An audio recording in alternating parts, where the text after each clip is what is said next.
Assalamualaikum warahmatullahi wabarakatuh.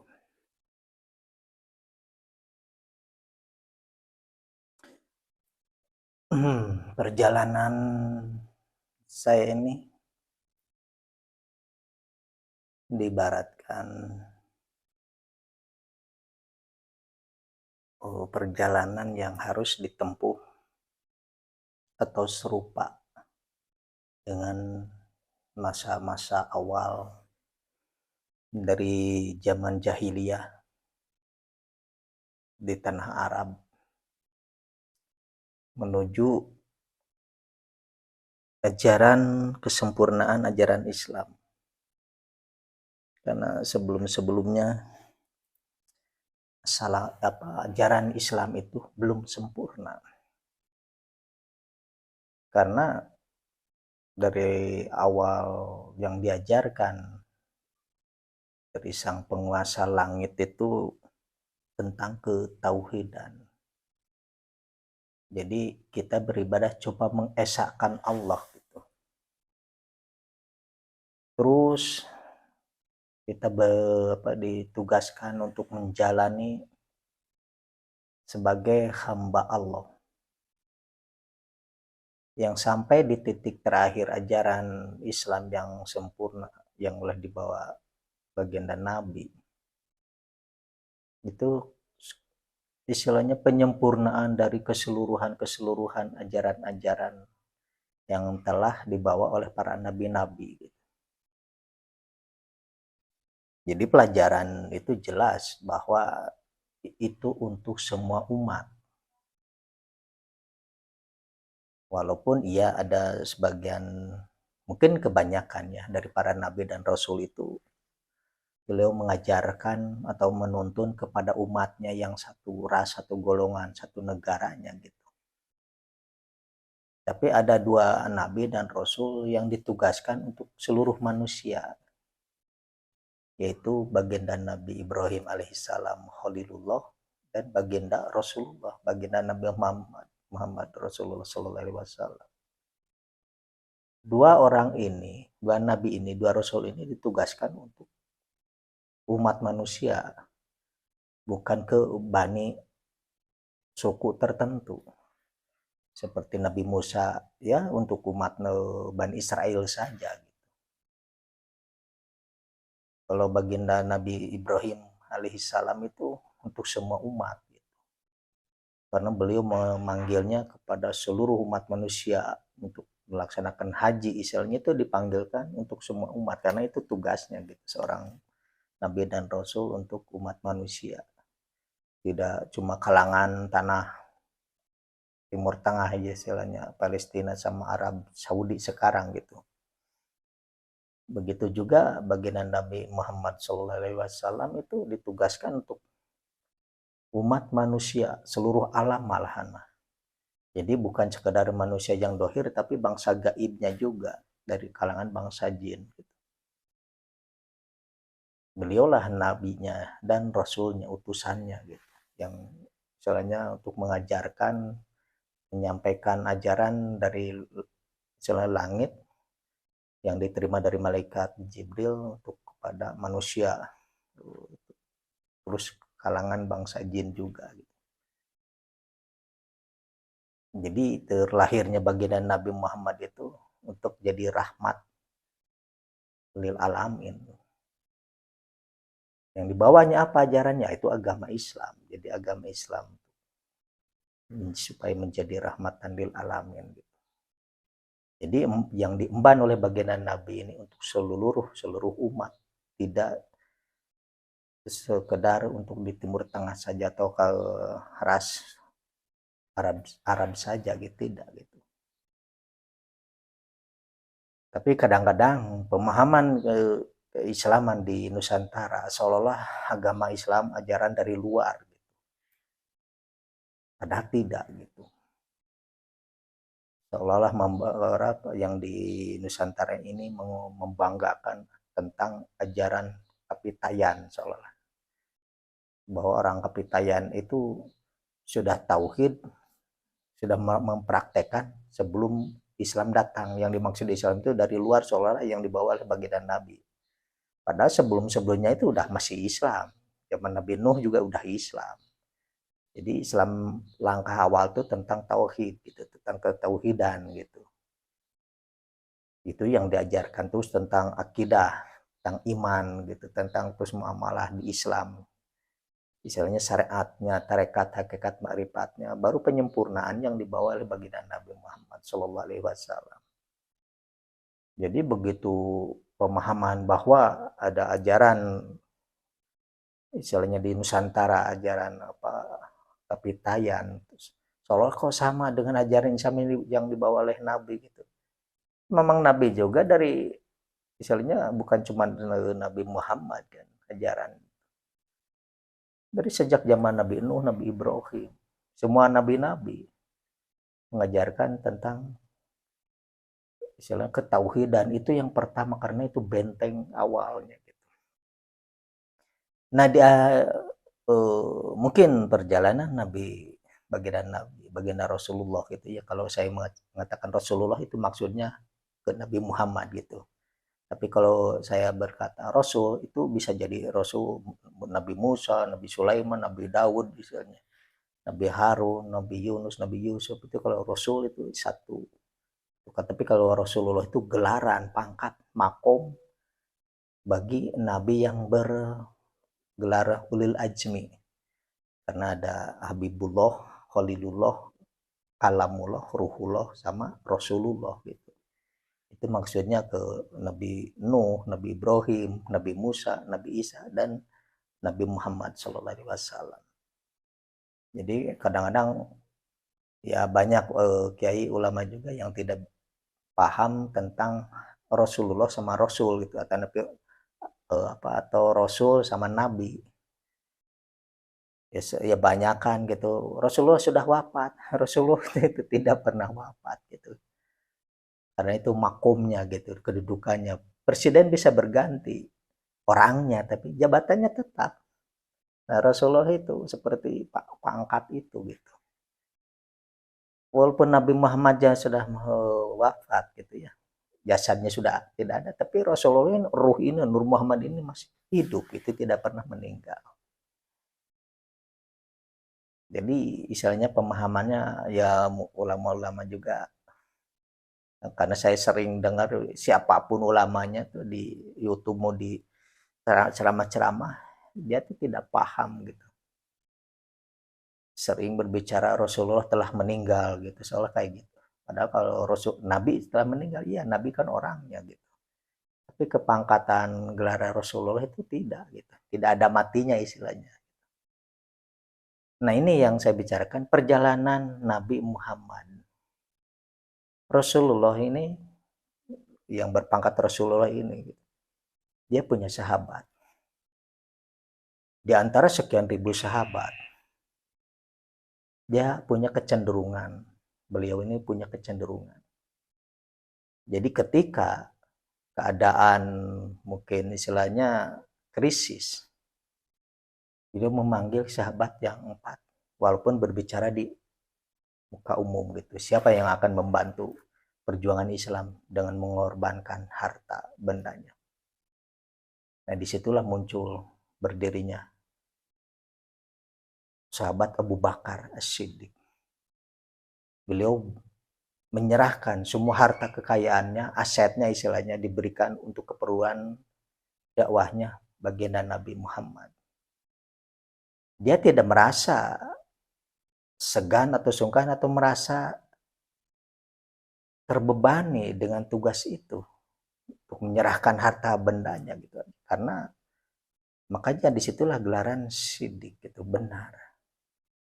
Jadi gelaran Siddiq ada faktornya gitu, Asy-Siddiq itu. Berarti udah benar. Yang kedua, tentang pemahaman kemakrifatan gitu. Jadi yang kamu tinggalin apa? Setelah kamu serahkan harta benda gitu istilahnya, kekayaan kamu untuk perjuangan Islam. Walaupun secara prakteknya begitu ada orang yang mau istilahnya seorang budak yang mau dibebaskan, karena istilahnya berupa harta gitu, harus ditebus ke majikannya karena ini ada budak yang mau dibebaskan. Itu sahabat Abu Bakar yang istilahnya yang nembusnya, ngeluarin anggarannya gitu. Semuanya terus-terusan seperti itu dulu. Walaupun di zaman baginda Nabi ada orang yang sangat kaya, lebih kaya dari Abu Bakar. Istilahnya Abdurrahman bin Auf gitu. Tapi baginda Nabi pernah nggak meminta secara khusus ibaratnya kepada sahabat Abdurrahman itu, dia itu untuk bersedekah, memberikan kekayaannya untuk kepentingan, dikhususkan apa yang dimauin atau apa yang dipinta, kepentingan buat dakwahnya baginda Nabi. Dia tidak. Dia bisnis usaha ya buat sendiri, mungkin dia kemauan dia aja gitu, terserah. Kalau sahabat Abu Bakar tidak. Ya Rasul, apalagi ini yang saya ini harus saya tebus ya, apalagi mungkin. Si Anu ya udah bayar sama sahabat Abu Bakar. Jadi Abu Bakar ini dia berani mau mengeluarkan harta bendanya, termasuk anaknya sendiri istilahnya. Bunda Siti Aisyah itu istilahnya rela untuk ditikahkan atau menikahkan dengan Nabi gitu, ditikahkan dengan baginda Nabi. Jadi bukan cuma pengorbanan hartanya gitu. Anaknya juga ridho, rela gitu untuk ditikahkan kepada baginda Nabi. Nah, akhir zaman itu kan baginda Nabi ada sahabat yang seperti itu, yang berani sang badan, yang berani mengeluarkan harta bendanya gitu, seluruh kekayaannya. Sahabat Abu Bakar yang cuma yang bisa, apa yang kamu sisakan? Cuma Allah dan Rasulullah gitu. Jadi apa yang dititipkan di dia tentang kekayaan itu, sahabat Abu Bakar tidak merasa ini milik saya, tidak. Ini semua harta milik baginda Nabi. Silahkan mempergunakannya. Bila perlu apa saja yang harus saya keluarkan, untuk apa saja demi tersiarnya Islam ini, ajaran Islam ini dalam dakwah gitu. Nah itu yang dipahami oleh baginda sahabat Abu Bakar As-Siddiq. Walaupun di antara sahabat-sahabat Nabi ada yang lebih kaya, tapi kejiwa kemakrifatannya tidak seperti sahabat Abu Bakar As-Siddiq. Nah di akhir zaman ada kebangkitan Imam Mahdi. Imam Mahdi ini dia itu bukan dari kalangan orang kaya. Keadaannya sama, harus dibantu dengan tentang finansialnya. Harus ada orang yang membantu gitu. Tapi dilahnya begitu istilahnya pemimpin kebangkitan akhir zaman ini memilih menunjuk seseorang, saya tidak mengharapkan dari yang kaya yang lain gitu. Cuma saya mengharapkan harta kekayaan kamu buat saya gitu, kepentingan saya. Nah, orang yang dipilih ini tidak menyadari tidak paham seperti sahabat Abu Bakar. Kalau sahabat Abu Bakar, harta saya, harta Anda ya Rasul. Kalau ini harta saya, gimana saya? Karena dia tahu siapa sebagai Batara Sukma Bumi ini, orangnya mana, siapa gitu. Udah tahu, udah paham. Tapi tidak mau menjalankan itu. Karena pada saya memilih kamu untuk berkorban kepentingan saya. Seperti halnya, jadilah sahabat Abu Bakar. Akhirnya berperan sebagai Batara Sukma Bumi. Karena saya semalam gitu ya, nerima ya bisa dibilang ilham tentang prediksi bakal terjadinya gempa bumi megatrust. Nah di dunia lain seolah saya ini telah menyebarkan bom-bom di lautan, sudah menjatuhkan. Jadi anggaplah saya sebagai Batara Bumi setelah melemparkan bom di tengah lautan.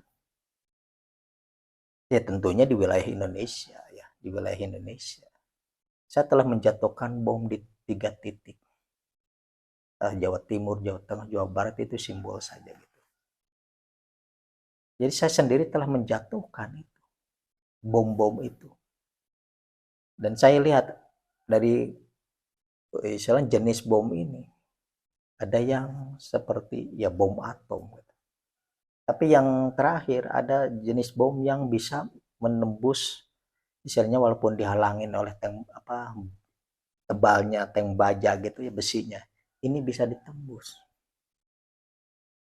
Anggap saja waktunya terjadinya megatrust yang akan datang ini, seolah ini selama jatuhnya di alam gaib gitu ya, di alam ya bisa di alam gaib ini selama meluncurnya bom aja nih sampai jatuh dasarnya, berapa lama waktunya yang akan terjadi. Jadi sampai si bom itu menubruk di dasarnya lautan itu.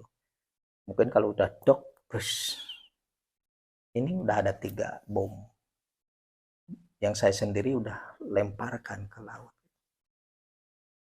Cuma dalam ilapat itu saya seolah langsung terbangun. Jadi ini saya masih bisa mengolah bom itu, apa saya setelah numbur langsung diledakkan atau dengan otomatis meledak sendiri atau saya ledakan gitu nanti sesuai dengan keinginan saya gitu. Yang jelas ini jenis bomnya itu berbeda-beda gitu. Cuma pemicunya tetap pemikiran saya gitu. Sekarang ini saya tuh bergelut, mungkin kalau segi dengan rasa ada kekecewaan, iya. Ketika saya mengharapkan di seseorang itu jadi Abu Bakarnya buat bagian Nabi Muhammad, ini saya mengharapkan itu, tapi dia tidak melaksanakan.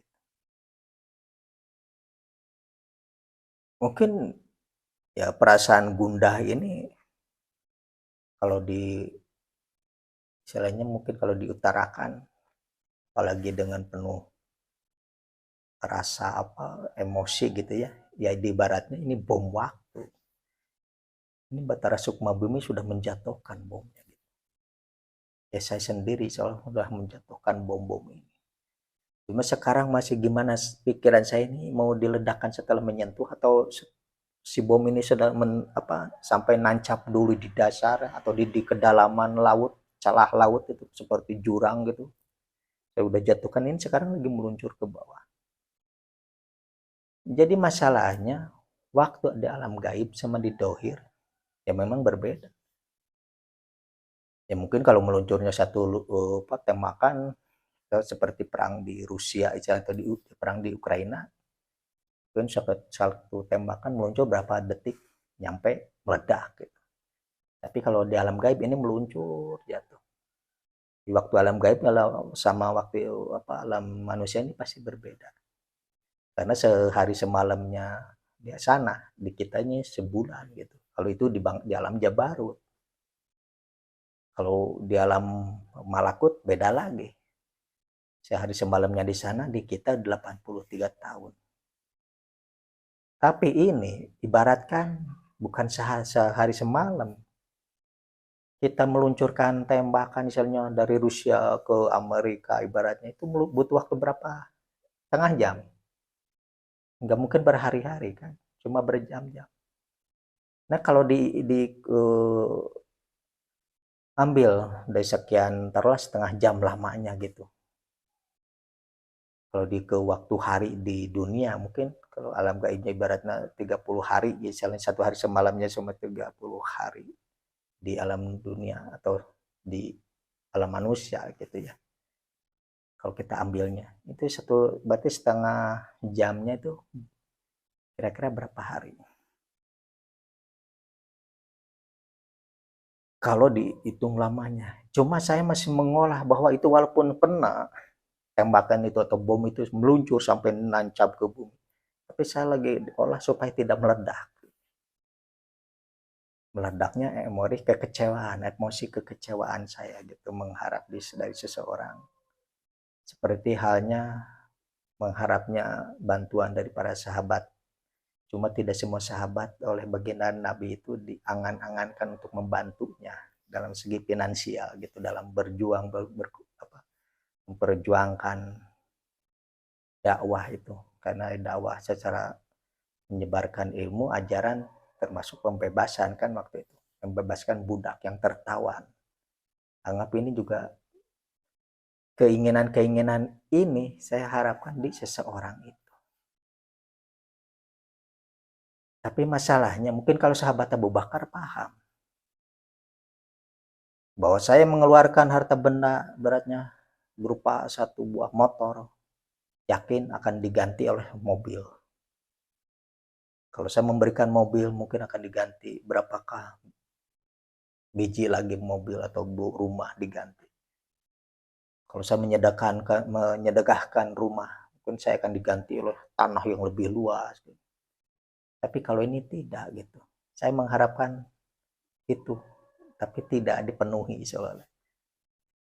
Akhirnya ini bom-bom ini. Tapi ini seolah kalau saya itu bom itu sudah anggaplah sudah nyampe, udah tertancap di dalam tanah, di dalam lautan, kedalaman lautan. Ini tinggal saya aja nih pemikirannya. Kapan terjadinya megatrust?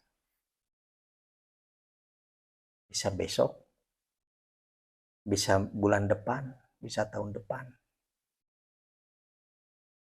Nah ini yang saya hindari, jangan sampai saya tuh Bahtara Sukma Bumi lah, jangan sampai Bahtara Sukma Bumi ini meluapkan emosi yang meledak, akhirnya terjadinya bencana untuk alam. Tapi memang saya itu susah juga menjabarkan secara gamblangnya saya itu ini gitu, saya itu begini menuntut kamu gitu. Yang jadi masalah bahwa saya tidak meminta dari orang lain, saya meminta dari orang itu gitu.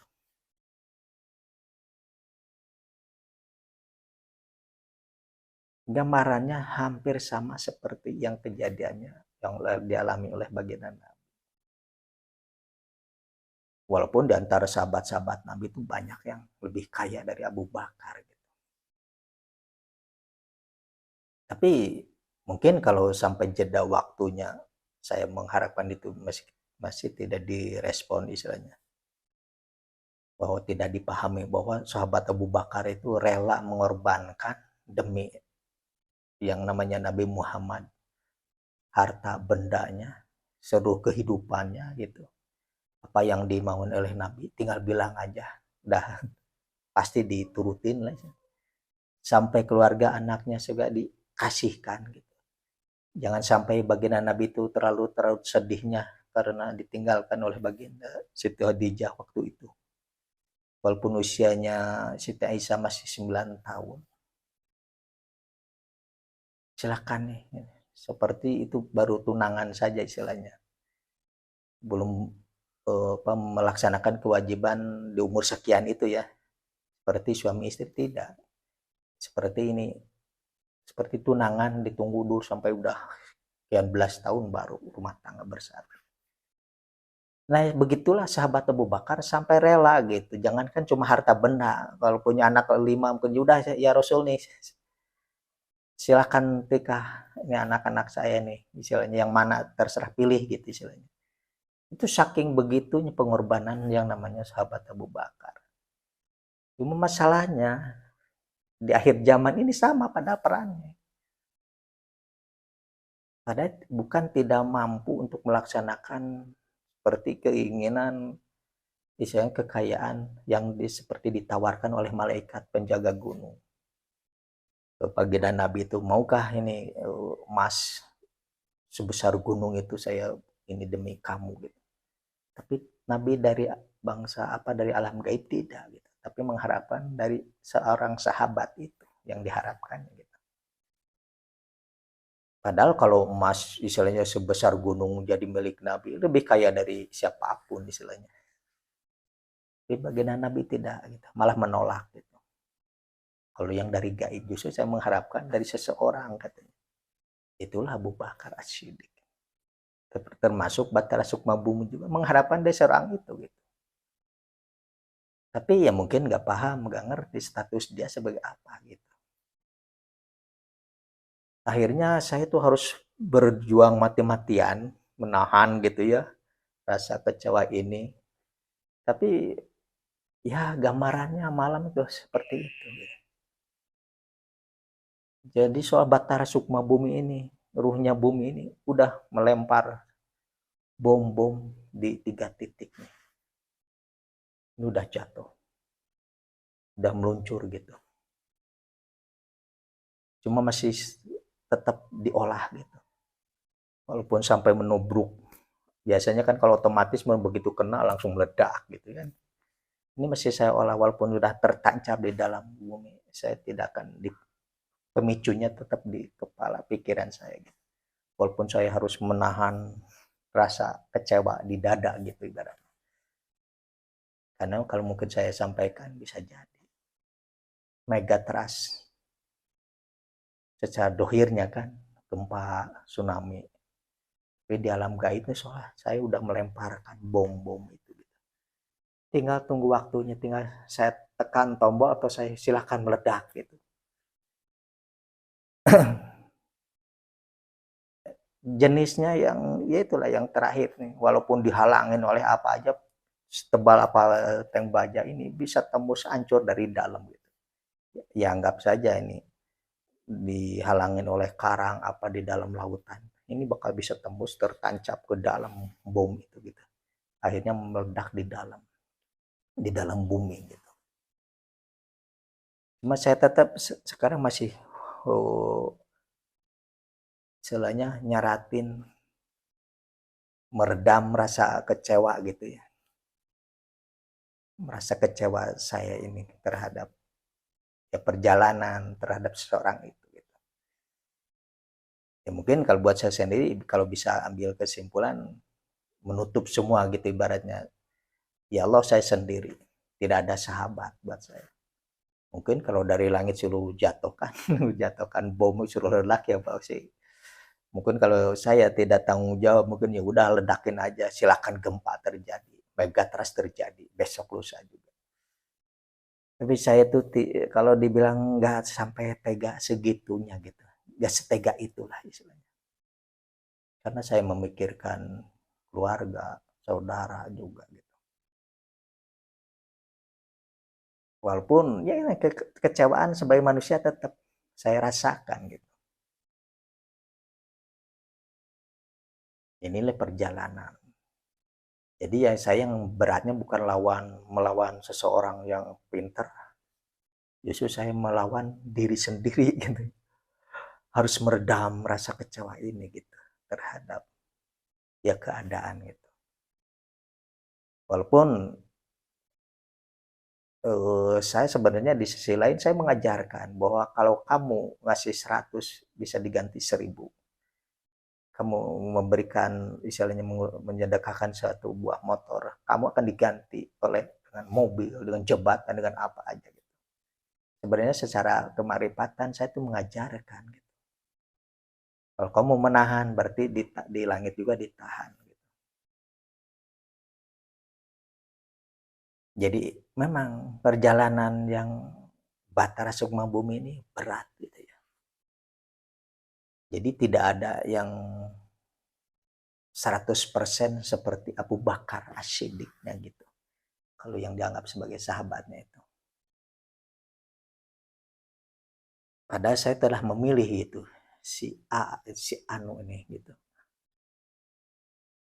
Tapi ya itulah perjalanan penuh drama akhirnya. Jadi berulang-ulang. Padahal dia sendiri merasakan itu gitu. Ternyata banyak dari kendala. Padahal kendalanya dia buat sendiri sebenarnya. Kendalanya dia buat sendiri. Halangannya tetap ada di dirinya sendiri. Saya ini sebagai ujian buat dia gitu. Sebagai ujian. Mau nurut atau tidak gitu.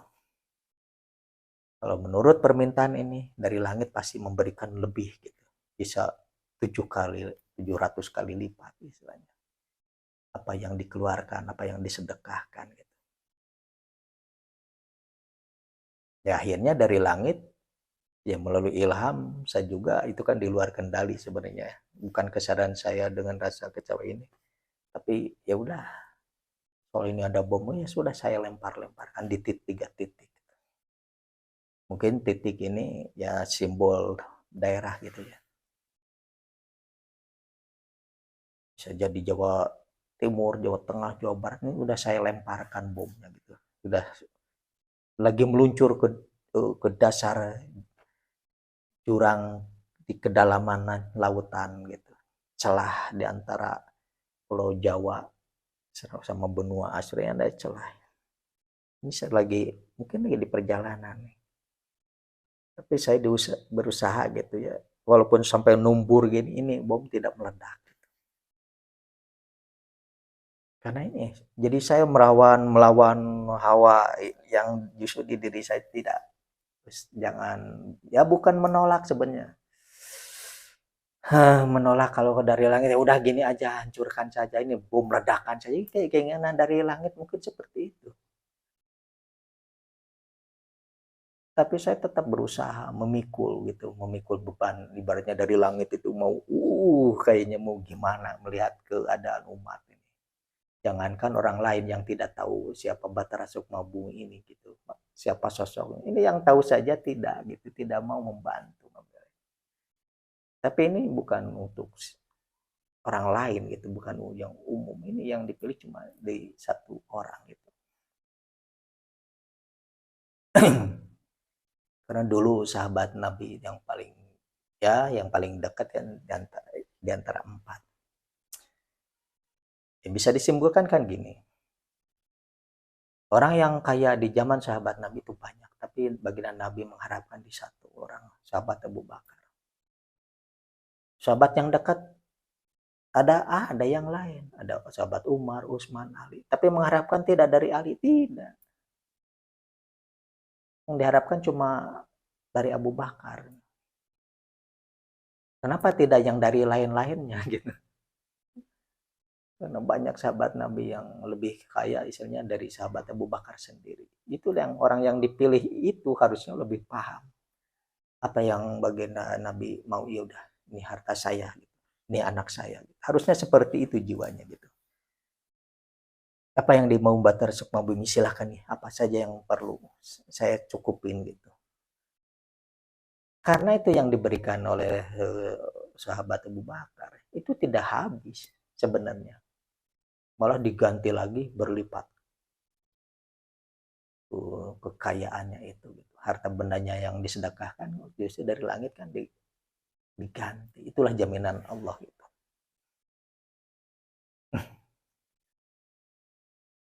Nah itulah susahnya mungkin perjalanan ini lebih berat sebenarnya daripada perjalanan dulu sebenarnya yang dialami oleh istilahnya pemimpin kebangkitan Islam ini yang ditandai kantor jadinya segala bencana, megatrust segala macam ini berat ditanggung sendiri gitu. Ada orang yang tahu juga tidak paham sampai ke situ gitu. Pada puncak-puncaknya kekecewaan mungkin kalau sudah dimuntahkan itu yang bahaya justru gitu. Anggaplah ibaratnya ini simulasi gitu ya terjadinya. Kalau kekecewaan Bathara Sukma Bumi sudah nggak peduli masa bodoh, terserah siapa aja yang dilihat terserah mau terjadinya megatrust ini. Dimanapun misalnya udah nggak ada yang dianggap dipedulikan, ini yang paling bahaya gitu. Itu bisa terjadi, bisa bakal terjadi sangat cepat, itu lebih cepat dari angin sebenarnya. Bisa lebih cepat di luar prediksi istilahnya. Tentang gunung meletus, tsunami, gempa bumi besar. Ini tinggal misalnya tanya, kalau kamu masih ada rasa sayang, mungkin kalau Allah bertanya tuh gimana, ya masih ada, ya udah, mungkin ditahan aja. Tapi gimana ini, udah bakar aja habisin, ya udah. Bisa terjadi kayak di keremnya umat Nabi Nuh karena udah Nabi Nuh udah jengkel, udah akhirnya silahkan mau di kerem semua juga. Kalau udah nggak peduli pemikiran seperti itu, ya mungkin istilahnya kalau Batara sukma ngalamin sukma sampai seperti itu. Bahayanya benar-benar. Karena dari langit ajab itu mau turun, sudah diloskan saja gitu. Ya udah pasti jatuh. Tapi ini masih tahan. Ini berat menahan ini gitu. Rasa kecewa pengen walaupun dia berat kecewaannya gitu. Tapi itulah yang saya tanggung gitu ya. Untuk tidak mengiyakan untuk diledakannya itu terjadinya gitu. Ya silakan prediksi saja terus. Cuma saya berpikir sampai kapan saya bisa menahan rasa ini gitu. Enggak meluapkan emosi dari rasa kecewa gitu. Saya juga nggak tahu. Padahal kalau saya udah istilahnya mungkin kalau udah melepaskan gitu ya. Ya siapa yang akan bisa membendung? Nggak ada ulama, nggak ada kiai, nggak ada pemegang wilayah karena semua di bawah gitu. Nggak ada yang bisa membendung. Kalau seorang kutub langsung menjatuhkan, silakan ya Allah mungkin ya. Karena ini sangat berat sebenarnya yang saya alami.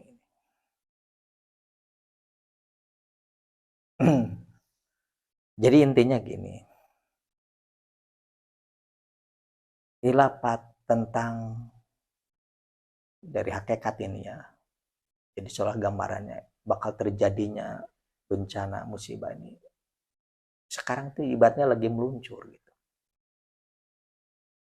Diibaratkan seperti bom sudah diluncurkan gitu.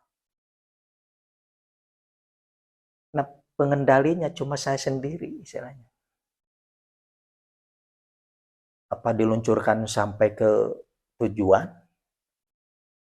atau dibelokkan atau setelah nyampe di tujuan mau diledakkan bom itu atau tidak.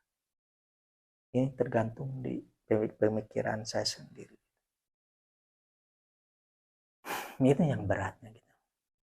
Cuma sampai kapan saya bisa menahan dari langit itu pengennya udah gemes istilahnya gitu ya. Mungkin kalau saya pasrah ya tinggal tunggu detik-detiknya saja gitu. Soalnya tinggal hitung waktu mundur untuk terjadinya itu gitu. Yang jelas bahwa di alam gaibnya gitu ini bom sudah meluncur. Tinggal sudah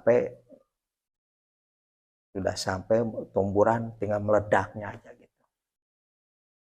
Bisa terjadi besok, minggu depan, bulan depan atau kapan gitu. Selama ibaratnya kalau saya tidak tekan tombol, kalau tekan tombol merahnya mungkin kalau saya sangat kecewanya ya udah silakan ya terjadi apa yang terjadi. Berarti saya sudah tega berarti ya. Mungkin karena kekecewaan bisa jadi terjadi seperti itu. Tapi saya tetap apa yang dalam pikiran saya, siapa yang harus diselamatkan, mungkin ada di sini gitu pikiran saya.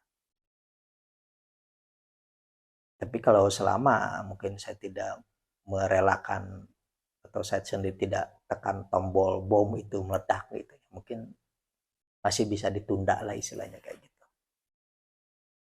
Tapi gambaran yang jebat yang dengerin video saya ini, berhati-hatilah, bersiap-siaplah, bakal terjadi akhirnya bencana di daratan dan lautan. Ini ibaratnya tinggal tekan tombol saja gitu waktunya. Kenapa bisa terjadi? Karena ulah umat manusianya juga gitu. Karena kitanya juga sebenarnya. Padahal yang bisa membendung segala bencana segala macam itu dengan sedekah. Gitu. Tapi saya tidak meminta sedekah ke siapa aja gitu. Ke tertentu orang saja sebenarnya.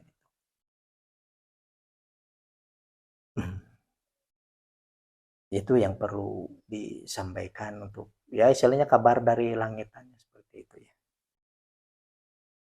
Jadi bom sudah meluncur, tinggal tekan waktu atau tinggal tekan tombol, tinggal hitung mundur saja. Cukupkan sekian dulu video dari saya. Wabillahi taufiq wal hidayah. Wassalamualaikum warahmatullahi wabarakatuh.